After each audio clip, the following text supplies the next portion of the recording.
So, kamusta po mga ka-Streetwise? Ako po si Takeru Miyamoto at welcome po sa aking munting channel. So, mga kababayan, alam nyo, ako po'y nagulat, ako po'y nabwisit, ako po'y nagtaka na ito nga po si Amy Marcos ngayon ay nag-uudyok nga po ng kaguluhan. Napanood nyo ba yung sinabi ni Amy Marcos? Ang sabi po ni Amy Marcos, magkakagulo daw. In the first place, dapat ikaw, Amy Marcos, ang magsabi na huwag magkagulo, maging mahinahon. Sumunod sa proseso ng batas at gawin ng tama. Pero ang sabi po ni Amy Marcos, magkakagulo. Anong klaseng utak to, Amy? Tao ka pa ba? Bobo ka ba? Ano yun? Anong klaseng utak yan? Alam niyo mga kababayan, alam ko, naintindihan natin na merong utang na loob po si Amy Marcos sa mga Duterte. Pero in the first place, mga kababayan, ayun po paniniwala ni Amy eh. Kami, mahaba-baba nun eh. Oh, ano, ay, kaloka. Oh, kami po ay may utang na loob kay dating Pangulong Duterte. Hindi niyo ba alam yun? Di ba? Oh, kung may utang na loob ka kay Duterte, wag mo kaming idadamay, buha ka ng ina ka. Wag mo kaming idamay. Kayo lang yun. Kami wala. Ikaw lang yun. Actually, ikaw lang yun. Ikaw lang yun. Ang nagpalibing po sa libingan ng mga bayani, Supreme Court. Di ba? Oh. So, ito sinabi ngayon ni Digong ni Digong, makamukha na kasi sila eh. Ito sinabi ngayon ni Amy Marcos, nabigla ako sa pangyayari na inaresto si Presidente Duterte. So, meron siyang statement dito, so panoorin natin. Alam niyo, nakakapagtaka dito mga kababayan, nauna ka pang nagbigay ng statement kaysa doon sa anak. Si Sara Duterte na sana. Kayo ba, hindi ba kayo nagtataka? Si Sara Duterte po ngayon, habang ginagawa ko tong video po na to, tahimik, walang may pakialam. Nauna ka pa nagbigay ng statement doon sa anak. Dalawa lang yan eh, tanga ka o si Sara Duterte po, psychopath. Di ba? O, tingnan nyo to, sabi ni, dito, ni Amy Marcos. Panoorin nyo to. Ito na ba yun? Ito. Sige, tingnan nyo. Hindi na tayo natuto. Paulit-ulit. Ano? Gulo lang ang dulot nito. Gulo daw ang dulot nito. Gulo daw ang dulot nito, sabi ni Amy Marcos.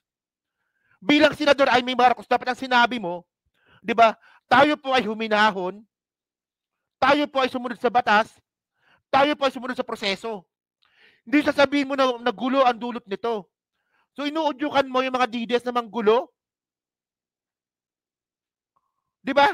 Wala namang gulo eh. May gulo na ba nangyari? Wala. Mukhang ikaw ata gusto mo ng gulo. Sige nga, guloy mo nga. Guloy mo mukha mo. Gulo na mukha mo. Hindi na tayo natuto. Paulit-ulit na lang tayo. Namumroblema ako, medyo na...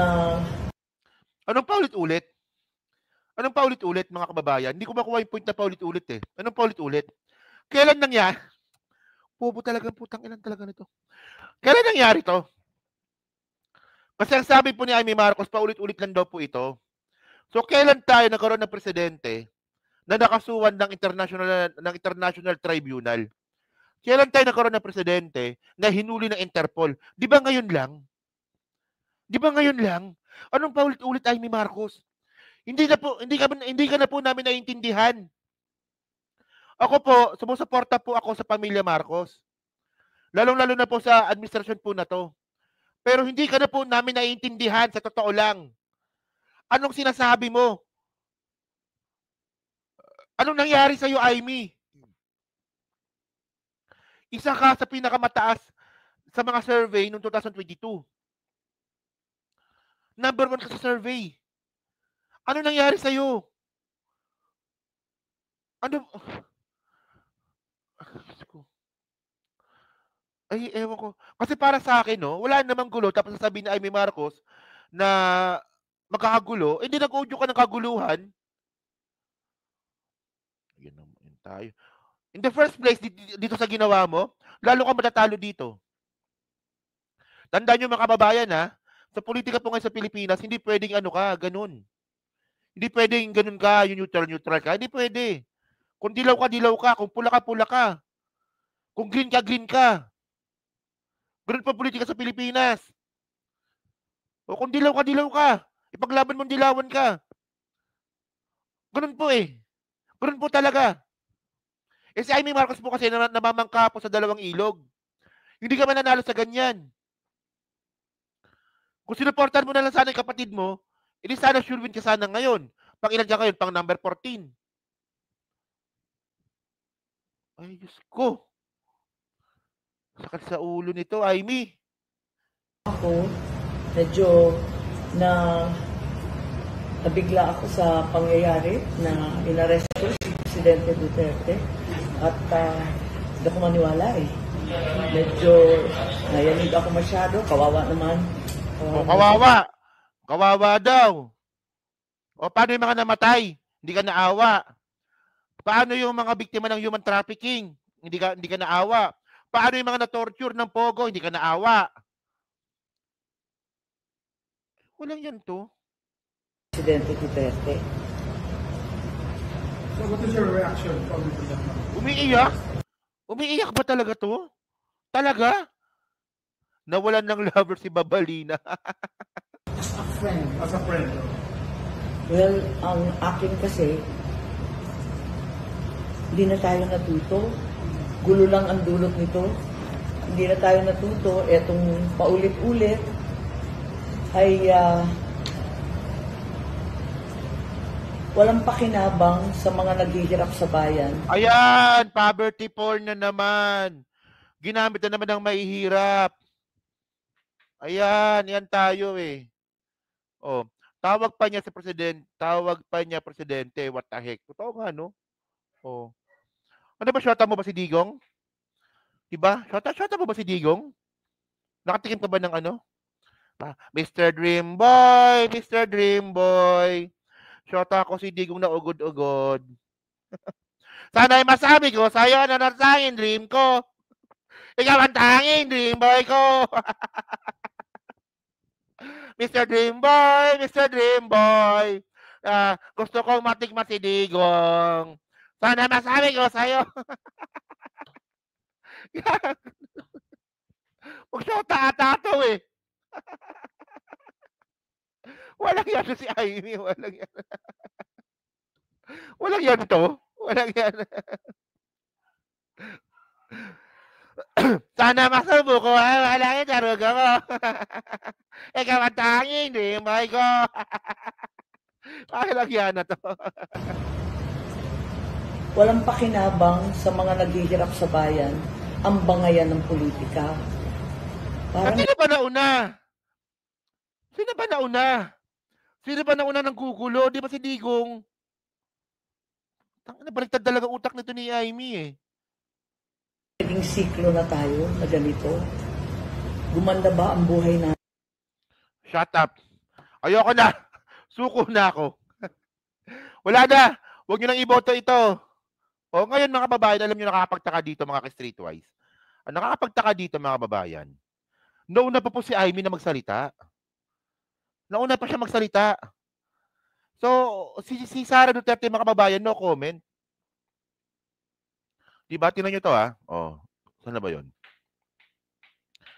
Ay, wait. Saan na ba yung... Ito ha. So, anong sabi ni Sara Duterte ngayon? Ito. Wait lang.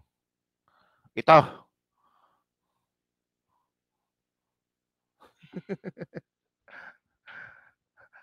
No comment. Ano ba yun, oy? Lumabas ka, walang yaka. Yan.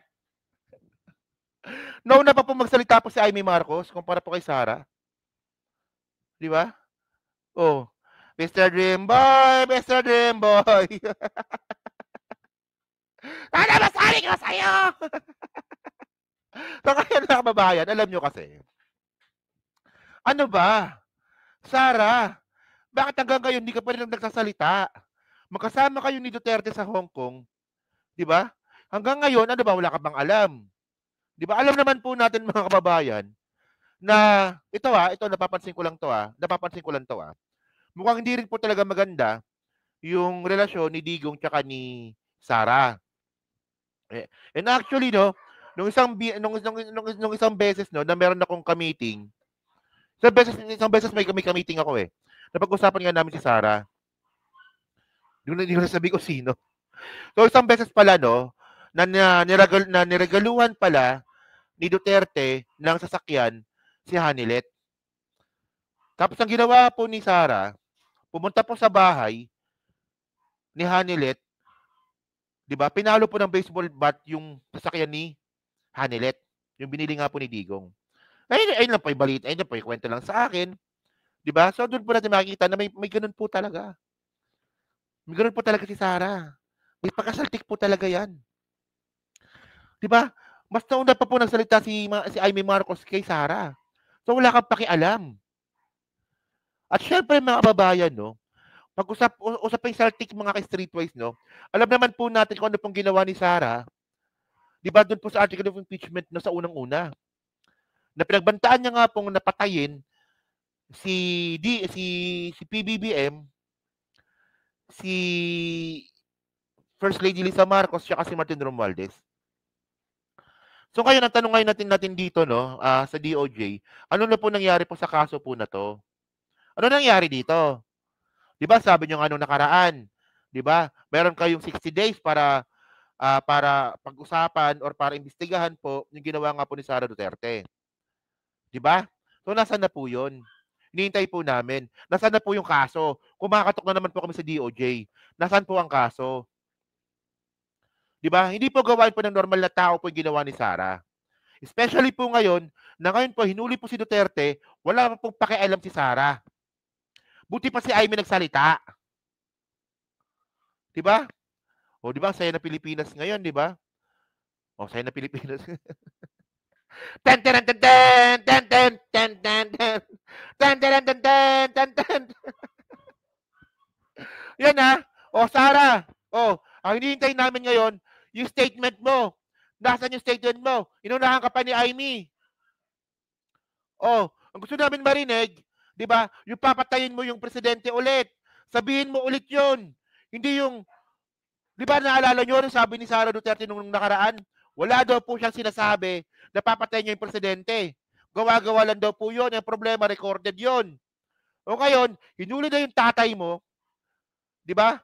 Papunta ng The Hague. Magsalita ka ulit, parang awa mo na. Gusto namin marinig yung mga sinasabi mo dati na papatayin mo yung presidente. Papatayin mo si Lisa Marcos, papatayin mo si Martin Romualdez. 'Di ba? Asan na si Bato? Nasaan na kasi Bato? 'Di ba? Ewan ko ba, no? So yun mga kababayan, no? So kayo po, no? Ano po nga po masabi nyo nga po dito? And actually, no? Isa ito sa pinakamahirap po na sasagutin ni Sara Duterte sa impeachment trial. Yung pagbanggit niya nga po, napapatayin niya nga raw po yung presidente. Medyo mahirap yun kasi recorded yun. Ang sabi niya pa, no joke. O, di ba? So yan, no? So dyan po sa team replay mga kababayan, ano nga po masasabi nyo nga po dito sa sinabi nga po ni Amy Marcos? Kayo ba, base ba sa pagkakaintindi ninyo, si Amy Marcos ba ay nag-uudyok ngayon ng kaguluhan sa Pilipinas? Kasi wala namang gulo Pero bakit sinasabi niya makakagulo? 'Di ba? At kayo rin po no, sa team replay na pong masabi niyo nga rin po dito sa sinabi nga po ni Sara Duterte at doon po sa no comment na naman. Tatay mo na yung hinuli, no comment ka pa rin. 'Di ba? So yun mga streetwise, so dyan po sa team replay, syempre pa-like, pa-subscribe. At kung di naman kalabisan, pa-share na rin po ng video po na to. So kasamuli po, kita na lang ulit tayo sa susunod nating content. So thank you, salamat, and babush. Mabuhay po ang Pilipinas, magsaya po tayo ngayon dahil po nakamit na po natin ang hustisya, nagsisimula pa lang po tayo. Diba magsaya po tayo kasi po pupunta na po The Hague si Digong. Hintayin po natin na matuloy po yun. Diba? O kayo mga DDS, ang gawin ninyo, samahan niyo si Duterte. 'Di ba? Maligo kayo, magmuni-muni kayo, 'di ba? Mag-hunger strike kayo, guluhin niyo ang Pilipinas. Napakaganda pong gawain 'yan. And then by the way nga pala, sinisingil niyo ako sa fireworks. Kung sinong, sige bukas, subukan ko bukas, pupunta akong baka Bukawi. O kung baka bumili akong fireworks doon. Pag wala, di wala. Pasubo ako doon, ha. O actually, naghahanap ako online, ha. Naghahanap ako online ng fireworks, di ba? Wala nagre-reply. Sino bang may fireworks ngayon ng Marso? So yan, no? So thank you mga kababayan. Thank you po mga kababayan. Maraming salamat sa inyo lahat. Kita na lang ulit tayo sa susunod nating content.